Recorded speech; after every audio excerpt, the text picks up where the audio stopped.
All right, everybody, welcome back to this show. We're the Realennials. I'm Pat. And I'm Ruby. And we are joined today by a good friend of mine, Chris Barrero. Chris, what's up? Hey, how are you guys doing? We're so happy to have you, Chris. We're great. Thank you. We Thanks have for coming a in. lot of questions for you. Okay. Thanks for having me on. It's my pleasure. No, thank you for coming in. It's early, and you have a lot of family in town and stuff, so we appreciate your time and you coming in to talk about what you want to talk about. So you had actually reached out to me last time I saw you, and you mentioned that you wanted to come in and talk about student loans and some things like that. So tell us about, first of all, what you do. Yeah. And how you're impacted by that, and why student loans are something that people need to talk about. Okay, yeah. Well, first of all, I work in the investment industry and investment operations. So at this point, I have over 5 years experience in that area. And so in investment operations, just kind of a unique field where you see what's going on with people that have lots of wealth to manage, and by the nature of that, it gives you a different thought process or perception of the world, especially when it comes to money and finance. Yeah. And you start realizing there's a lot of things that can be done if people had better understanding. And but I think student loans is probably what ties us all in with student loans is basically there are people making money off our student loans and people aren't aware of it. What? And, yeah. Yeah. And so But you also have a degree in economics, right? Correct. Yeah. Okay. I have a degree in economics. Graduated from UMKC. For those that have been following Twitter and know about AOC, a lot of the stuff she talks about, this modern monetary theory stuff, is actually quite a few of the professors that were involved in that. Involved in describing all the theory behind it were at UMKC at the time. Oh, really? And so there was actually a professor there named Stephanie Kelton. I had her macro class, and she started talking about modern monetary theory, and at first I thought she was like the craziest woman I'd ever seen. But then she got my interest, and I switched from psychology to economics, and it's been a good journey since. All right. And she went on to do... Oh, she was Bernie Sanders' chief economic advisor. She's also, there's probably been like one or two videos out there with AOC interviewing Stephanie Kelton about modern monetary theory and about these ideas like a job guarantee and also like, why resources itself is more of the issue, not like money, like the money that finances it. Yeah. That's a whole different topic that could take a long time to go Well, over. okay, what is the basis for that making sense? People hear the Green New Deal, quote unquote, modern economic theory, quote unquote, and then they hear it out of the mouths of quote unquote progressive socialists, and so all they do is associate it with like socialism and things like that. What is the economic theory of why it would make sense in a capitalistic society? So under modern monetary theory, like you can kind of sum it up is that in no point in time in the history of mankind has money really been a true source of wealth. What has been a source of wealth is really accounting. And so accounting itself helps you keep track of stuff.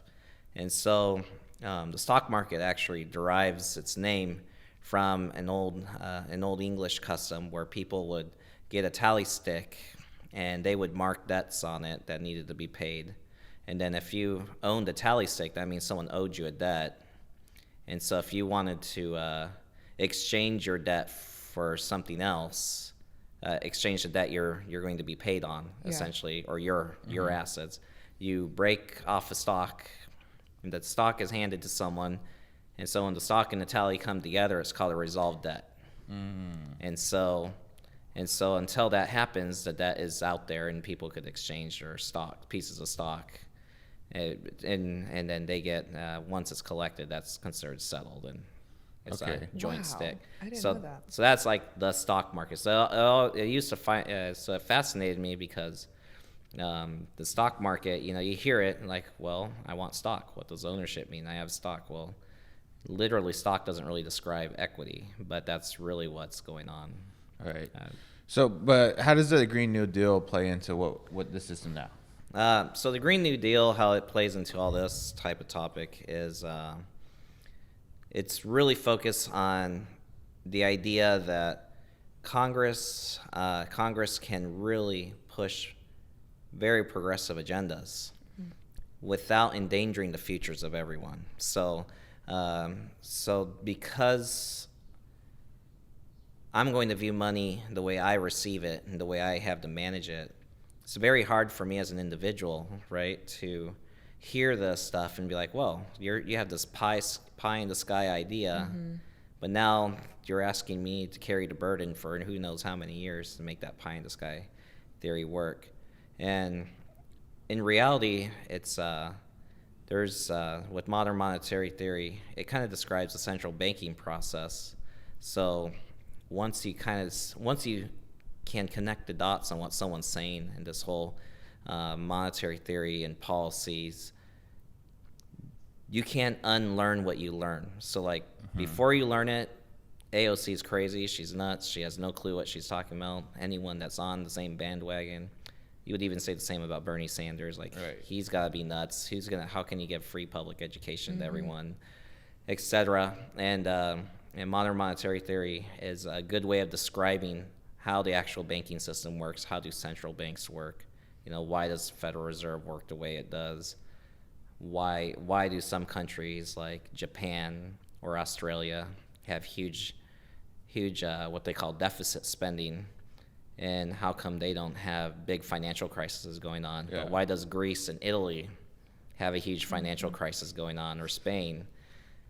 And because of all this modern monetary theory description, I call it description because that's really what the theory does. It describes what is actually happening with the money. Yeah. And so, to not get you too lost in the details of it, just best way to remember it is in a question. And the question is, who spent first? Was it the government, or was it the individual or business, right? Because, how did I get a U.S. dollar? Well, the U.S. dollar literally is an IOU from the government. Well, how the hell did someone else get a dollar? I obviously, as an individual business enterprise, I didn't spend any dollars first. I received dollars, so someone had to spend. So that's really the question. It's the chicken and the egg theory. Exactly. Who came first, the chicken or the egg? Exactly. Yeah. In a broader sense, I think, and correct me if I'm wrong, but like some of these progressive agendas that are viewed particularly, well, most people I think consider them like socialist types of policies, but in my mind, I think the way they work is like you can consider it kind of more of like a short term versus a long term thing. So like in the long term, these quote unquote socialist progressive agendas, things like free tuition or tuition free universal health care are considered investments in the future, literally investments, because given a long enough timeline, the reduction in healthcare costs in the long run and the reduction of spending money on education will be paid back later on in the economy when those people who have better access to healthcare aren't spending money on healthcare and aren't spending money on education. Is that kind of the crux of what the progressive agendas are? Yeah, really? That's really kind of sums up the progressive agenda. So kind of like, we can't afford not to invest in, better infrastructure, healthcare, education, avenues for people. And then in reality, they're actually that's actually can tie back even philosophically to like, what is every human's innate rights and what can they do, given, should your options in life be limited based on the family you were born into, or should they be based on your potential? And from the conservative angle, you're going to hear a lot of pushback that, the more that's provided, by, especially if it's coming from government, is you're going to stifle innovation. Things, and they'll point to some countries' policies. They'll say like, for example, in the pharmaceutical industry, they'll say they have universal health care, but how much research and development is being done to advance medicine and pharmaceuticals, but from like an investment perspective, you could also push back against the conservative argument and say, well, a lot of the companies that were in Europe, based in Europe, got bought out by other companies that aren't in Europe, and so the innovation is still going on, but it's not going. It's going on through the companies that are currently existing. So it's very it's the average person is not going to keep track of, company A bought company B, which is now company C. Right. Globalization plays into a huge factor in that too. But it's interesting that it's the crux of it, in my mind at least, is like the short term versus long term. It seems like conservative points of view seem to be like, well, I don't want to pay more money now because it doesn't make sense for the government to take more than half of my money in taxes, right? But which is not, an unreasonable argument, right? Yeah. But it's just a difference in perspective. Like, as a progressive, I consider myself progressive. I consider the long term the more pertinent issue. So, like, 3 generations later, what is our economy going to look like? What is our country going to look like? And so if we do implement something like free tuition or universal health care, how much more efficiently is our economy going to be running in 100 years from now? Those are questions that I wrestle with too. But and to kind of make this more well-rounded, it's not, in my mind, like Republican versus Democrat, right? Because we have this issue of student loans that a lot of people, millions of people have issues with. There's billions of student debt on the books right now that's causing a huge impact in the economy. I've heard rogue news headlines pointing that student loans might be the next cause of the next recession, 100%, and things like that. It. But you sent me an article regarding how the Clintons or the Clinton administration implemented policies that affected that. And so, can you explain a little bit on that? Can I interject here? You both studied economics in college. I did not study. So also, can you give us a little, also a history prior to that on how the student loan crisis kind of started and then go into unless it started with the Clintons. Well, the Clintons weren't the very start of the crisis. You could say the Clinton administration they were more like the catalyst. It was like things were already, kind of like student loans were being given, but the ability to get the student loans just because the government wasn't really totally for just making it easy for banks to give out loans and being guaranteed, because they kept changing policies throughout the years. So the Clintons kind of gave the big white flag of truce, saying, hey banks, help make student loans great again, kind of. Yeah. And then everyone was like, yes, we'll give you lots of student loans. And anyone that went to college before 2008 had probably had some bank try to convince them that, we can give you money right now. You can use it for anything. They'll even tell you stuff like you could buy a car if you want. Yeah. And someone's like, I could use a student loan to buy a car and I don't have to even make a payment until I graduate. It's such a great idea, right? Yeah. But before all of that, though, student loans didn't really exist through the government until late 1950s. There was an economist named Milton Friedman. Oh, yeah. He said it would be a good idea for the United States to have some sort of guarantee direct lending program backed by the U.S. Treasury. And in 1965, they had this, the name of it is the Federal, let me just look it up real quick so I get my fact right, in case anyone's fact checking here. So it's called the Federal Family Educational Loan Program, or FFEL. And this program has kind of grown and shrank over the years. So over different times, during George Bush's time, the first Bush, George H.W. They saw it as a potential problem, so they tried to limit guarantee programs. But then later in his presidency and towards the end on his exit, they thought, well, it would be cost saving to have direct loans given out by the government and also to guarantee private banks and stuff. But you could kind of say on a political spectrum, the banks were crying for a new source of revenue because they had just axed what was called the Savings and Loans Act that was passed years prior to.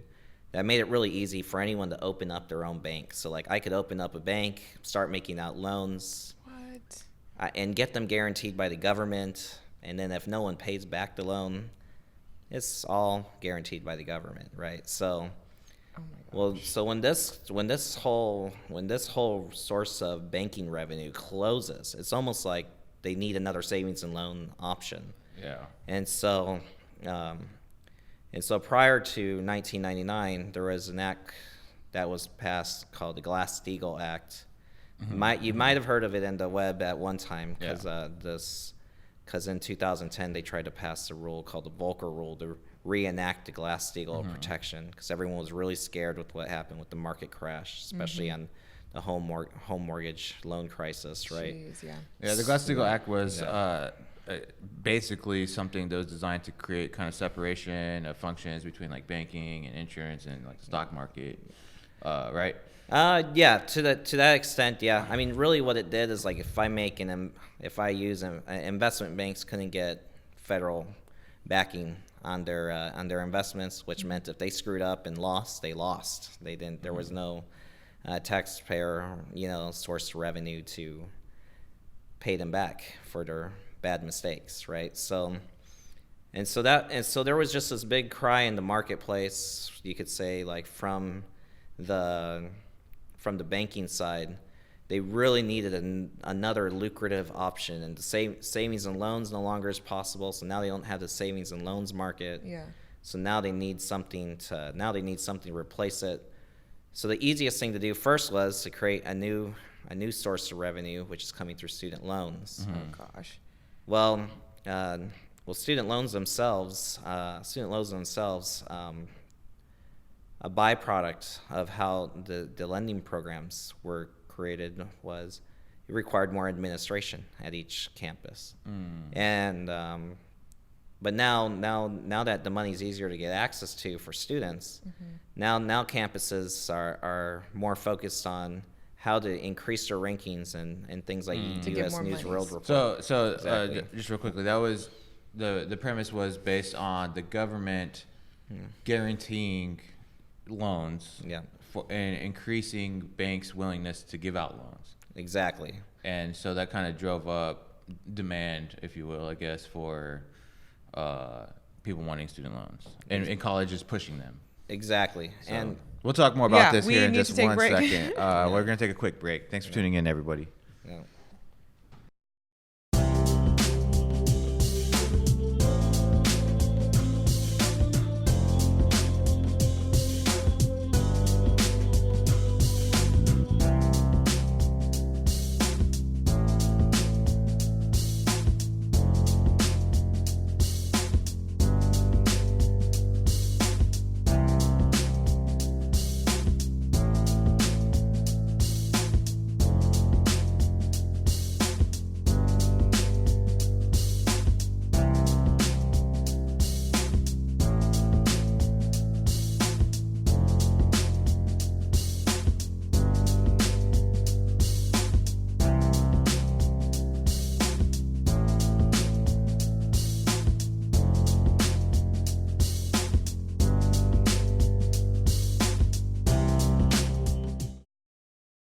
Hey everybody, welcome back. We're the Realennials. I'm Ruby. I'm Pat. And we're joined by Chris Barrero. And let's just get right back into it. We're talking about student loans.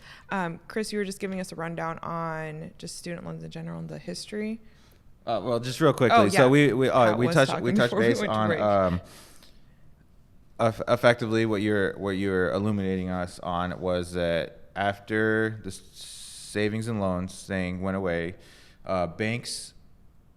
For savings and loans, banks were guaranteed some sort of money if those types of loans failed. Correct. So after that went away, they were happy to invite something new to refill that for them, because basically guaranteed money, which is interesting because the difference in the conversation in general is guaranteeing money for whom, right? If you want to talk about guaranteeing money for the people, then people have a problem with it. But then the banking industry wants to guarantee money for themselves, and it's, everyone's fine with that. But anyways, that's neither here nor there.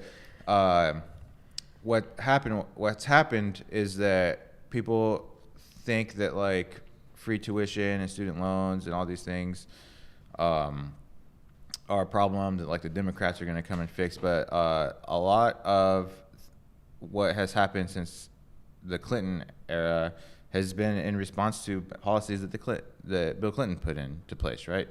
And so can you elaborate on like how that happened or why? Yeah, so that's a good question. So basically, it'd be wrong to say the Clinton administration made all this happen. You could say it was a combination of things. Yeah. They were important, though. I mean, Ish. without really understanding who the Clintons were involved with before they became the Clintons that we know today, it's very hard to conceive why they would be pro, any big loan type situation that could create a burden in the future, right? Yeah. So, and I'll go into that in just a moment, but just kind of go back to like the student loan part.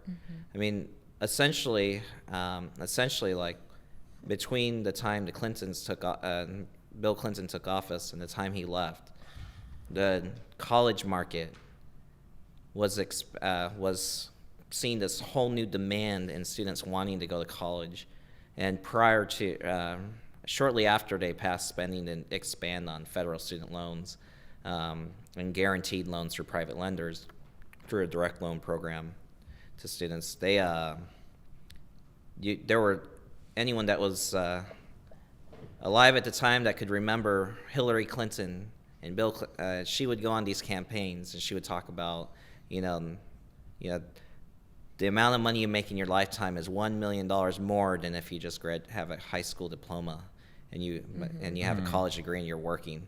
And so it got the nation up in like a stir, like we need to go to college because we're going to make $1 million more. So the return on investment is just going to be high. So when you look at your tuition costs, you see, it's going to cost me $15,000 a year. I mean, $15,000 a semester, which is like $30,000 a year. You graduate with like $120,000 in student loan debt.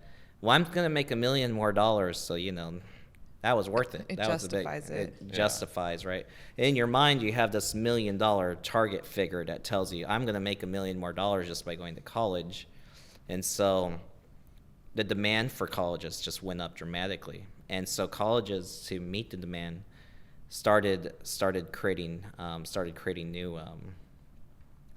new programs, because like now it wasn't enough just to be a good college and accredited. You had to have a good student life, good activities, because people were going to go take out student loans and pick the college of their choice.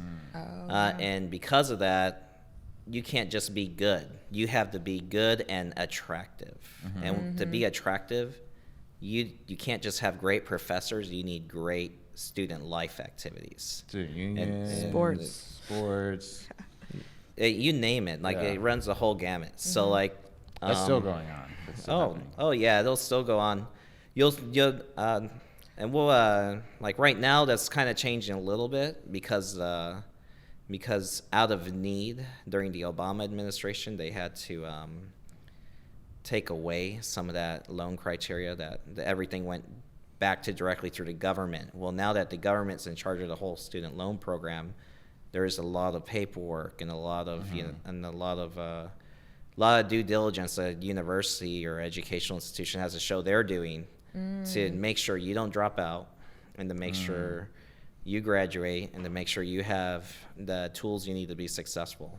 So, for example, in the local area, there is a college called Vaderut College. And nationwide, Vaderut's closing. And colleges like Vaderut have been starting to close because during when everyone's just trying to get to an education source, and these career colleges like Vaderut, University of Phoenix, is that one? University of Phoenix is kind of one, but they're accredited, so I wouldn't want to throw them in the same boat. Okay. but like DeVry College is kind of, I mean, it's not exactly, but it's kind of in that same spectrum. You guys get the point. You've seen the commercials. But ultimately, but kind of what you're alluding to overall is that that drove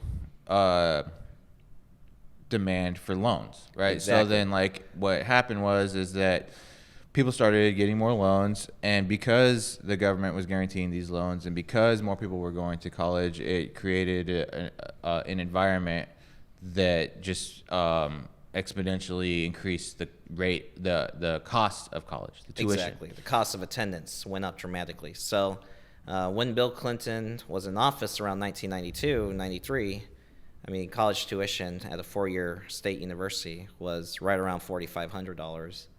And now, like current day, you're going to spend $9,300 on the same tuition rates. Jeez. So that's a huge increase in less than 30 years of your rate increase, right? So, and then even community colleges have increased. Like it used to be just over $2,000 in cost of tuition. And I'm talking more like, let's say semester and like an annual semester cost type ratio. Right. And now you're going to pay almost, somewhere between $3,000 and $4,000 for your community college. So even community colleges had to increase their level of tuition costs. And really what it came down to, though, is that people were deciding to go to college. Even if they didn't know why they were going. And then once you're in college, to graduate college, you had to not only get through the curriculum, but you have to pay each semester. Yeah.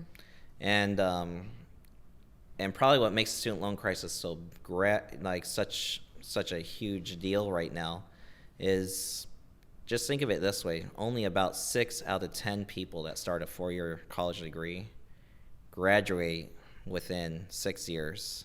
Jeez. And so, especially if you went to an expensive school where you're spending easily $40,000 a year, you could be almost $100,000 in debt without a college degree, trying to make ends meet. Right. And so there's just a lot of potential for problems for the future generations, because not everyone is a good candidate for being in like a traditional 4-year college degree. And you're going to see that now with this big push on technical careers is coming now, because like an unexpected byproduct of all this was that no one wanted to be an electrician or plumber anymore. It was not considered profitable. And in reality, outside of certain disciplines like medicine or law practice and whatnot, like if I were to study communications, so you'll go to school for 4 years, get your communications degree. You might have anywhere from $25,000 to $100,000 in student loan debt, depending where you went to college. Yeah. And then you're going to make maybe between $16 and $20 an hour. The guy that went to study to be an electrician went to school for 2 years, has very little. If they had any student loan debts, very little. They're making over $60,000, and they've been making that for at least 1 year while you were still in college. Yeah. And if they become a master electrician, they could even own their own business, and who knows how profitable they become. Wow. And so in that case, if would it have been, you can't say college alone will increase your earning potential. It's more on what is the market currently needing. So right now the market needs people with HVAC skills. They need people with electrician skills, etc. Because there's this void that's been created by this whole push for just the other interesting thing too is how these policies, particularly since the 90s and that time when that drove that demand, tuition prices skyrocketed, the number of loans skyrocketed, the number of people needing to become electricians and things like that decreased. And all of that was going on and happening without regard for like how the future was going to change due to technology and the internet. So like now that is exacerbating the problem. In my mind, I don't have the numbers, but like due to advances in like AI, for example, and software programs, white collar jobs are more at risk of being replaced by AI than blue collar jobs are being replaced by robots. Oh, exactly. Now, and so like now I think we are coming into a point in time where it's like we're almost going to have to incentivize becoming electricians and skilled, because those jobs that are the white collar jobs are going to be like drying up. But like none of the policies are addressing that. It seems like, to me anyways. I don't even know if the Green New Deal is addressing stuff like that. So, yeah, it's just interesting where we're going. That's a huge problem. Do you know, like off the top of your head, what the impact of student loans is right now? Like it's in the crazy billions of dollars.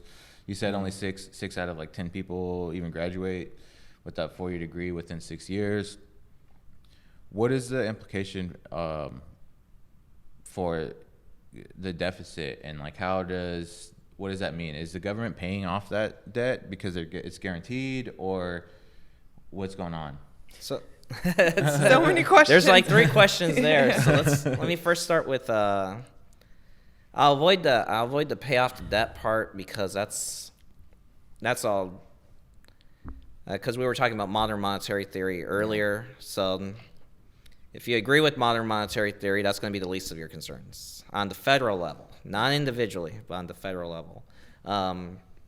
If you disagree with modern monetary theory, then you're very concerned. Yeah. And when it comes more down to like the future, like how it impacts students right now. Like, let's talk about impact right now to individuals. Okay. So right now, if you graduate college and you have a mountain of student debt, even if you have $25,000 in student debt, to pay it off in 10 years, you're going to pay roughly somewhere between $300 to $500 a month. Jeez. Well, $300 to $500 a month is quite a bit. Yeah. And so, unless you're making a significant amount of money within your first 5 years of graduating, that you're gonna be in a situation where even you might think to yourself, should I have really gone to college? Because I don't feel like I'm living better than I would have if I just worked and made $20 an hour somewhere. Yeah. At KU, just to interject a little bit, my economics professor, first day of class at KU, he made us calculate how much money we would make if we went to college on that first day of school, and how much money that we would make if we left school that day. He made us do that the very first day, and I noticed people leave. There were people that were out of class the next day that I was like, dang. And I mean, I think he did that to put it into perspective. Hey, you're in college, and here's the reality. Do you really need to be here? No. And I do think it's a detriment that we have not caught up the general population to think about those things. Like, not only are there's a system in place that people don't know about that you're explaining, but we didn't do a good enough job at explaining to young people 16, 17, 18 what that system is, and now we're all suffering from it. Okay, my story's over. No, that's actually a great point. That brings it more personal, right? Like, what am I giving up to be in college now? So I'm a big proponent of education. I think education is vital. I also think, though, education requires perception. So like, if someone tells you you're going to be very successful, go to college, go to the best college you can go to, then you have to understand, what is the best college? There's not really, what you're really paying for is a network. So if I go to Harvard, the likelihood I'm going to interact with entrepreneurs and future millionaires and future congressmen and senators is much higher than if I go to a local state college. And so if I'm going to a local state college, I might pay less tuition, but I may have less chance of interacting with future highly influential individuals in the country. And so your college network is part of what you're paying for. And so, but because student loans got much easier to take out back in the 90s than any other point before, this college choice idea allowed people to focus more on, where am I going to have the best credentials? And so the search for credentials is what really created this current problem we have. And so how it impacts you as an individual graduating with 25,000 plus in debt, you're going to end up maybe you want to start a family. You're going to be like, no, I can't afford it right now because I owe at least $500 or $400 a month for my student loan debt. Yeah. And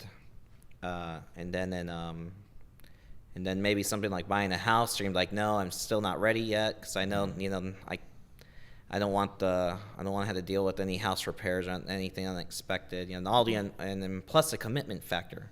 Like, right. You committed to college and you've been slapped with this, and you weren't thinking, and you got slapped with a student loan right in the face.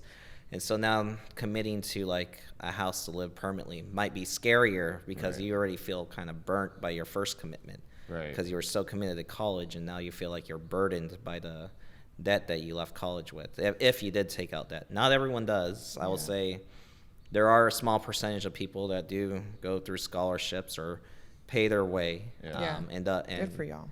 And that's probably been a lot of people I think are starting to think of that as more common sense approach these days. I would say that right now they've estimated student loan crisis to be somewhere between $1 and $1.3 trillion currently. Jeez. And it's expected to keep growing. But I don't think it's going to grow at the same rate it has, just because the access to student loans is much lower than it used to be. So over like the last 5 years, you could say tuition rates have risen the least compared to like the 90s to mid 2000s, right? Like year over year increases. But you could also say that the new crisis is coming on now. States are realizing they're losing their best talent to other states. And it's because a state like New York, which has several elite universities, will bring in a lot of students. Well, then all these students will work, start their career there, and then they'll move out. And so you have the loss of what they call intellectual capital coming on, because people are going there maybe for school, or maybe they grew up in the area, and they don't want to go to school in their area.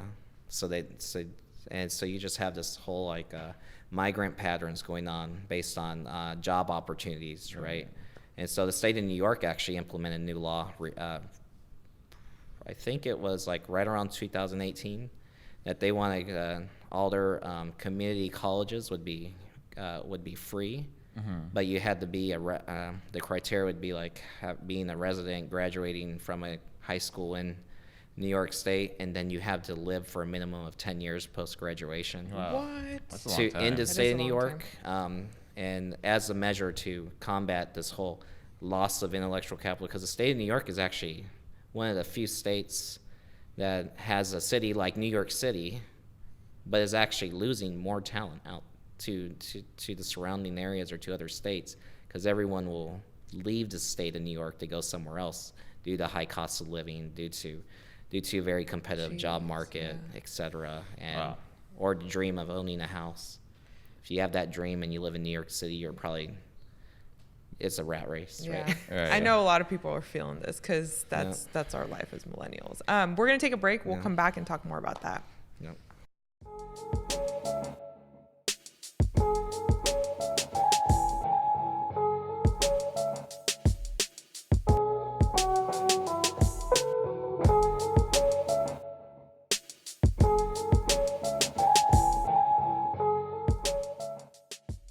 All right, welcome back to the show. We're the Realennials. I'm Pat. I'm Ruby. And we are still joined by Chris Barrero. Thank you again for joining us today. You've given us a bunch of great information. So. Oh, thank you guys. Well, let's carry on. What is the impact then? Like, what do people need to be thinking about? Is it something they should be voting for? Is it the Green New Deal? How is it? Yeah. What are we supposed to be doing? Help us. You know? I think first of all, if we put politics aside, because like at the end of the day, regardless of what politics does, the one thing from the conservative mindset that can be useful to anyone, regardless of a progressive or non-progressive agenda, is that we're making choices every day. And so the choices that benefit me, if I'm making sound choices for myself and my choices lead me to be more successful, I'm going to be in a position to give back and to do other things that benefit others. And I'm going to be more generous because I'm not struggling, right? So that's kind of like, so as individualistic as that sounds, it's actually not a bad way to be. And religion and, you know, philosophers, etc., you know, as much generosity generates from taking care of yourself. Right. And so if you don't take care of yourself, you're gonna have, you know, you're gonna have a hard time being generous in the first place. And so so that's the part about politics part, right? That's why I want to put politics aside, because our politics will change when the nation itself is like more united on what that change will be. Right now we're divided. Yeah. You're going to have one group saying we need free tuition. You're going to have another group saying we need lower costs at schools. You're going to have another segment that says, you know, you shouldn't go to college if you can't afford it. You know, it's like right. it runs the whole gamut, right? We thought we were taking care of ourselves by going to school, though. Yeah. Everybody out there thought we were taking care of our future by going to school, and now this is the conversation that we have to have. We're in debt. We don't know what to do. We're out here. We're scared. Just to kind of interject a little bit, because I do believe that. I think what you're saying is true. You need to start with yourself. Start with yourself. See what you can do. But there's been so much information out there, maybe misinformation, maybe misleading us to thinking that taking care of ourselves was getting an education, but that's just not the case anymore, right? Yeah. I mean, I wouldn't say it's necessarily the case. To a point. Yeah, I would say right now, like if you come from poor family background and you're very focused on succeeding in school, you'll graduate high school and have a lot of scholarship options. But if you're middle class or you're just above too poor, too broke, your options are going to be the same as someone with a lot of money or someone with almost no money to go to college. And so, you know, people that come from a segment they call low socioeconomic status, a lot of the programs are more designed to help that particular group of people, right? And so from personal experience, and then I'll come back to answering the rest of your question. From personal experience, you know, my family was pretty much, you know, my dad was in college most of my later elementary childhood.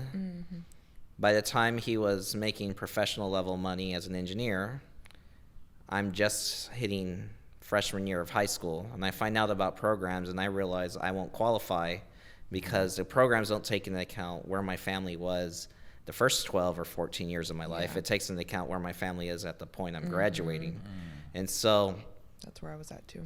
And so that can create a lot. So when you're growing up around people that have a lot of knowledge in colleges and scholarships, and what are the things they should be doing at different points in their life to lead up to getting good free money, as they call it, for college.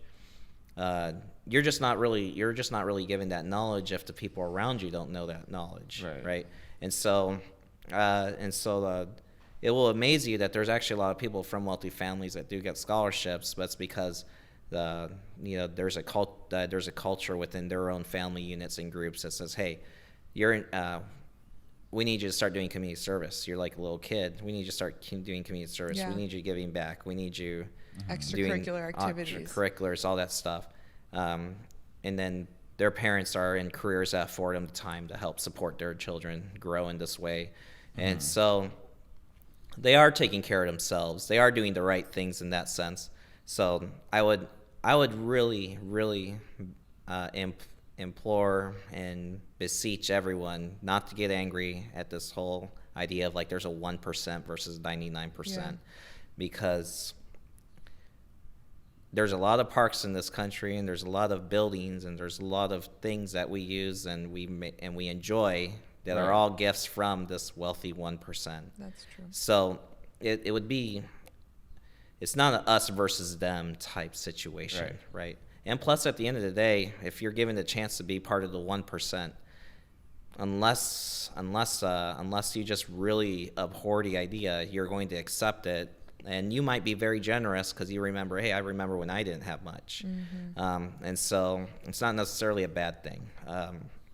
Yeah, I would agree with that. I think that there is a lot to that argument of like Bernie Sanders and things like that, where people are very much against it's us versus them. Yeah. And the thing is, it's true. We live in a free country. We're very, very free here compared to other countries. And there's a multitude of ways to navigate through life here within that freedom to navigate through that, you know, and it is, but it's trying to educate yourself too, right? And we live in an era where I mean, granted, I'm a little bit biased because I have a college degree now, and I understand what it means to do research and do analytical thinking, but like high school kids out there that are graduating, there's resources out there. I will even try to find some and put some in the description, but like look up the cost of college, right? When I took out loans, I didn't really even understand what how interest was going to work over the life of the loan. I didn't either. So granted, I didn't have like parents, and I didn't come from a family that was like fiscally responsible, you know. So I didn't have good guidance in that arena. So I took out a bunch of student loans, and I think a lot of times that happens with kids. They take out a bunch of student loans. Same thing, I think it happens to adults with mortgages, for example. People take out a loan for $125,000, $150,000 for a 30-year mortgage, and don't realize that over the life of that mortgage, you're paying $300,000 in interest. You know, so it's like it's interesting to me that people aren't educated to what that means. Like, what does compound interest mean over the life of the loan? They're very happy to say, oh, you qualify for a super low interest rate, you know, 2.5, 3%, sign right here. Don't read this. $150,000, and you're in this brand new home, you know. And I do think kids growing up now, I work with younger kids, they do see that like things are different, but I think it's like these conversations that kind of help to steer and help guide to say like, maybe you don't need that 4-year communications degree or philosophy or psychology degree. You know, it's okay to go be an electrician. It's okay to be a welder, a mechanic, and all these things that like, those are jobs that aren't going away anytime soon. And utilize the freedom in this country. Be happy that we have that freedom you can sidestep those things that feel like pitfalls. Like, you don't have to go to college. No, you know, like we went to college. I do feel like I got duped a little bit, but like, I'm here to say like, you don't have to do that. Like, now we know better, you know, once you know better, you do better. Is that Maya Angelou? Something like that. But, one last thing I did want to ask you is, what do you think is the dynamic? You work in the investment industry. You work very closely with that, and you process things, and you see how investments are being made on large scales by companies and things like that. What is the dynamic between like the current millennial, for example, young professional, and investments and investing? So we're in a weird dynamic where the current young professional is not investing as much as would be suggested for future retirements. So there's also another, tied to the student loan thing, is there's also another fear that we'll end up with the first generation to retire out of retirement. But we're also the first generation yelling YOLO. You only live once, right? Oh, God. So, I mean, like, what a time to be alive. Yeah. I mean, going on trips to Vegas, going to Ibiza, stuff like that, living the life, enjoying all these life experiences, because, it's kind of weird. People tell you, go to college, you're going to have a great experience. It's so worth it. Make sure you travel, make sure you explore the world. They have this to-do list of things that you start creating in your mind, because you see pictures of your friends, like they're at spring break. I got to do spring break. I can't be missing out. You do this. So you start making all these choices based on life experiences, and the assumption is the money's just going to somehow appear when I need it. And then it's probably because it was so easy to get a student loan that you're almost thinking, well, I only really need $2,000 to cover my tuition. But if I take out $5,000, I could do that trip to Vegas, and I could go to spring break. Yeah. And I'll pay for it and after and college. I'll pay for it after I get my job and making real money. So Yeah. So that's the sham. Yeah. Well, the sham too is that everybody did that. You said the demand for college went up big time, and then what happened was that everybody went to college and got degrees, and then it deflated wages. Yeah. So then you're not making as much money as you thought you were going to, because now everybody has a college degree. The pool of talent is a little bit increased, and now they could pay less money for those same jobs. Well, and it's also technology. I mean, there's so many dynamics going on. I mean, we're living in the first living in the first stage of what happens 30 plus years after certain policies take effect. So no one would have imagined a 2-year degree being valued higher than a 4-year degree 30 years ago. Right. It would have never crossed anyone's mind.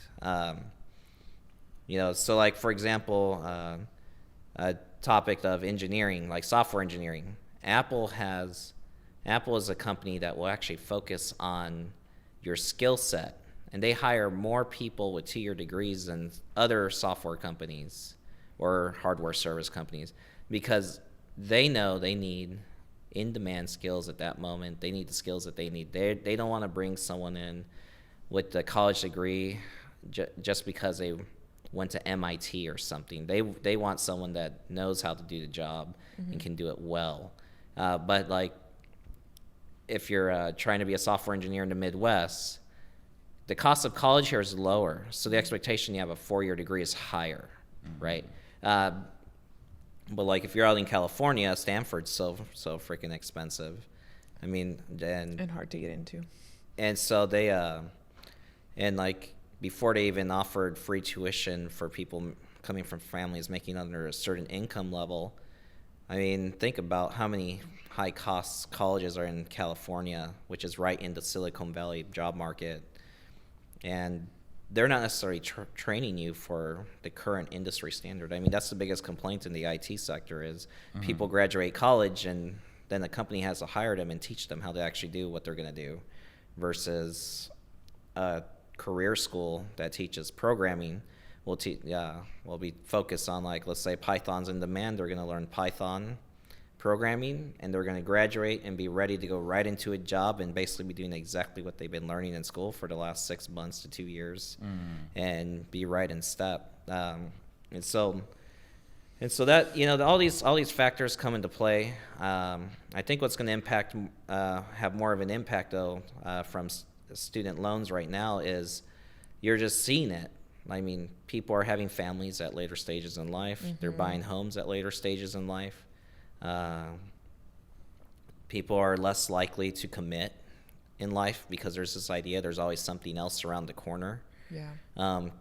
States are starting to react though. I think what's going to happen is some form of state-funded free tuition that gets sponsored through some sort of federal spending program is going to come into effect at some point, because states like New York are already seeing that they're losing too much talent. They're educating the best people, brightest people, and then they're taking off to California. They're taking off to Dallas, or wherever the job market's hot at that moment, right? And you're also seeing that with families too, though. You're starting to see this pullback. Before it was follow your job and career and go wherever your career takes you. And now there's this whole generation of people that have tried raising kids without family, without community ties, etc. And now you're starting to see more people coming back to wanting to be by their family, wanting to be in communities, because the whole chase your career thing was great as far as financial success, but was empty as far as total community and family happiness and stuff like that. So I think eventually personal values will end up creating a better education market, because a lot of people feel burned right now, right? and now there's a huge push for like STEM careers. So, and I think people are starting to catch on that there's going to be money wherever there's demand. So they're going to pick their careers based on demand more than on passions. And so I think passion is also something that is very good, but I think passion also comes from the ability to provide for yourself. I don't, so I would say probably our biggest weakness right now as a current generation is if it doesn't feel good, we don't want it. But in reality, everything that takes effort doesn't feel good at some point. There is some sort of pain in the process. Like you don't just get to success because I went to college. You get to success because I went to college and I busted my ass. And then I got out of college and I continued busting my ass. I'm not entitled.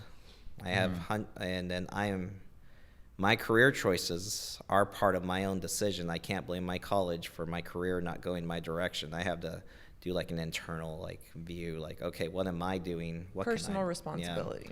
Exactly. And I think that's kind of I think that's you're gonna start seeing that, but with like this generation coming into existence, like, so my son is probably gonna be part of this generation where all the millennial generation will be showing them, hey, these are the things that we wish we never did or bought into. Right. And you're going to see a whole new generation that's going to just be wiser and smarter because of that. I think so too. That's what I think. One benefit of everything is of being a part of the woke generation. Woke generation is that we'll be able to finally have those conversations with our kids and say, you know, everything we learned was a lie, you know. Like, we live in the matrix of situation. So and there's better access to information. There's the internet, and just being able to go through Wikipedia pages and learn like some of the motivations and the fallacies of like different government policies, how it actually affected the community, affected the economy, and then people are really able to get a view of that perspective and then take that and then make unique decisions for their life. Whereas like I think historically up to recently, basically, it has been the standard policy to factory farm people for industry jobs, for manufacturing jobs since the Industrial Revolution, basically. But now like people are becoming woke, and I don't think that will have to be the case anymore. Like I do think there will be a diversification of like specialization, creating more incentives for 1 or 2 year programs for tech jobs or hands-on jobs. And there will be a move away from like just like go get a college degree and whatever, and you're gonna make that $1 million more than if you didn't. So there's also a great push in entrepreneurialism where you don't even need any kind of degree. There's more access to cheaper technology, which is how we're producing this, because you know we're able to use computers and cameras and things like that 10 years ago probably would have cost $10,000 each. You know, so there's so many different advances and things like that allow for more maneuverability within the economy and more room to breathe and things like that. And we just know better now. Because we're woke. So, but I think that it's an interesting place where we're going. You know, thank you for coming and helping us understand student loans a little bit better. Hopefully people took something away from that. We'll post a bunch of the links that you shared with us, and any more information you want to send over. We'll put all those links in the description. If people want to read up and kind of get an idea of the foundation from which we're speaking, that might be beneficial to you moving forward. So, thank you again for being with us. And you kind of triggered me a little bit, so I'm gonna leave here. Like, I know everybody in this room is like triggered, and everybody out there watching is probably rethinking some stuff as well. Where can people find you if they want to find you? Like, do you for help with investments or just to say hi? Do you have like social media handles or anything that we can share? I have an Instagram, I guess. It's called CJB Story. I probably should get more active posting. It's publicly. I don't have it private, so if someone wanted to follow me there, they could. Awesome. And send me a message. I'm on Facebook, but I'm more like a He doesn't want strangers hitting him up. I don't. Yeah. Don't do it. I have more tighter control there, just because paranoia. Yeah. That, I hear you. So, any last parting words for anybody? Yeah, I would highly recommend not feeling defeated. So if you're in the situation where you have student loans, don't feel defeated. Just make a plan for how you're going to get out of it, and then stick to it and find accountability partners. Don't put it off. And governments change policy daily. So right now, if you were hoping for student loan forgiveness programs to pay off your debts, you might feel very scared because you might be on your number 5 of your 10-year plan. Yeah. And so if you just assume you're not going to have help and you have a plan for yourself, regardless of what happens in government, you're not going to feel stranded or like you're being abandoned because you didn't abandon yourself. Yeah. So that's a good general rule of thumb anyways. I think a lot of people feel a certain way about politics and they get very heated and very animated about it. And it's like, just live your life as if that doesn't affect you. Yeah. We are and afforded adjust. in this country to do that. Yeah. I've lived my life in a way that's like, it doesn't matter who's in power. I lived the same way since Obama was in office, and the same way that Trump is now.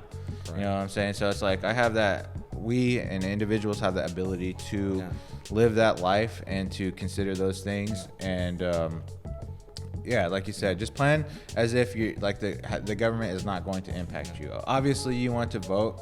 You want to vote. You have and a say. And oftentimes, like for me, I don't make enough money to where like I'm not gonna have to pay that many taxes.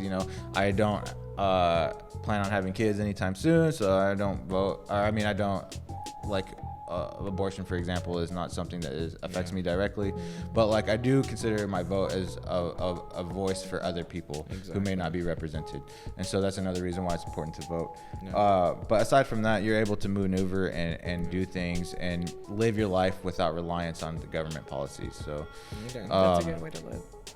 Awesome. Well, thank you so much for joining us. No, thank you. And just one plug to 2 great resources. So for students wanting to go to college, there's a website called coolspeakers.net, and they have a whole resource link there with testing materials and scholarship search engines, all the best ones you could find. Awesome. They even have a section for people that are considered DACA.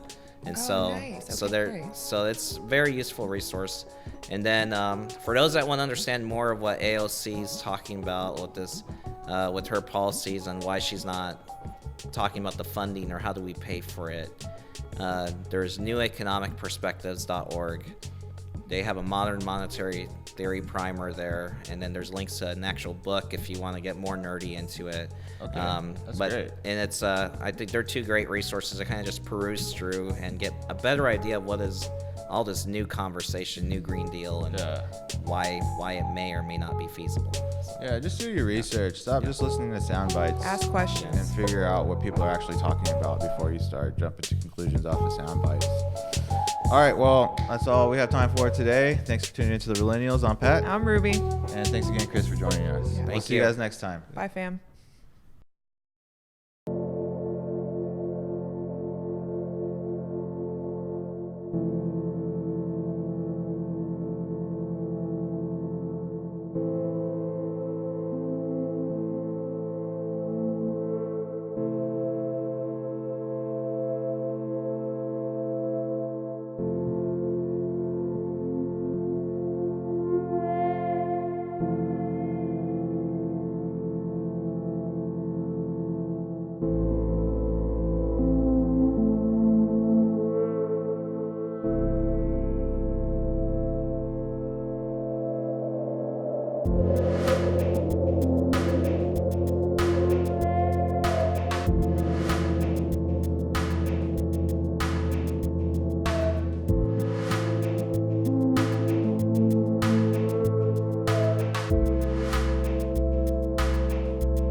you.